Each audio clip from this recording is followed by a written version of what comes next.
Okay, so if you know anything about the kind of camping I like to do, you probably figured I don't really care for RV parks.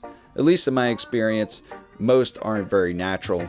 They're just giant parking lots and fields filled with big rigs, golf carts riding around, and a whole bunch of commotion.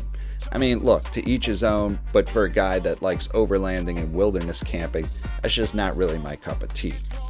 That is, until I came across the Hideaway Camping Retreat in Navarre Beach, Florida. Now, I'm not looking to do campground reviews on this channel. I don't intend that to be a part of it, but this is such a cool little place I figured I'd do a video on it. So, we stopped off here on the way to Topsail Preserve State Park just to get in a little extra night of camping. Now, the Hideaway is right off the highway, literally. I mean, you can see a gas station from some of the sites. And if you're unfortunate enough to book a site up front, you're probably going to hear highway traffic.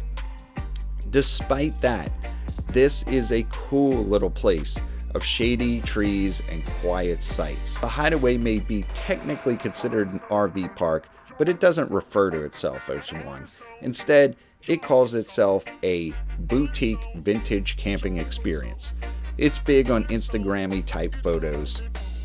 It's got about 50 sites and nearly 400 feet of private beach on the Santa Rosa Sound. It's still about an 8 or 9 out of 10 with conditions on sunny days. You're swimming, kayaking, letting the kids play, and just chilling with a beer in hand. When you're relaxing in the water and can see your campsite, it is all worth it. Now, the Hideaway does get some negative comments from people with big rigs looking for the park experience with their golf carts and giant fires, but hey, that's a positive in my book. So it's just a really chilled out place. Not really cheap at about $120 a night, but this is the summer in Florida and one of the few places where you can stay right on the water.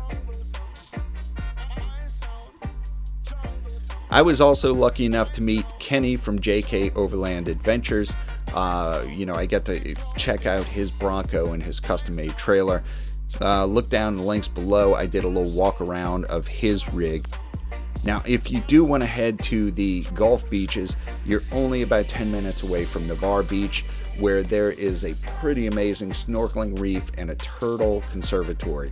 Unfortunately, it did rain a bit that evening, but I do imagine the sunsets here are quite spectacular. Overall, this is a pretty amazing campground. Very unique, very cool place, and we will definitely be back sometime in the winter.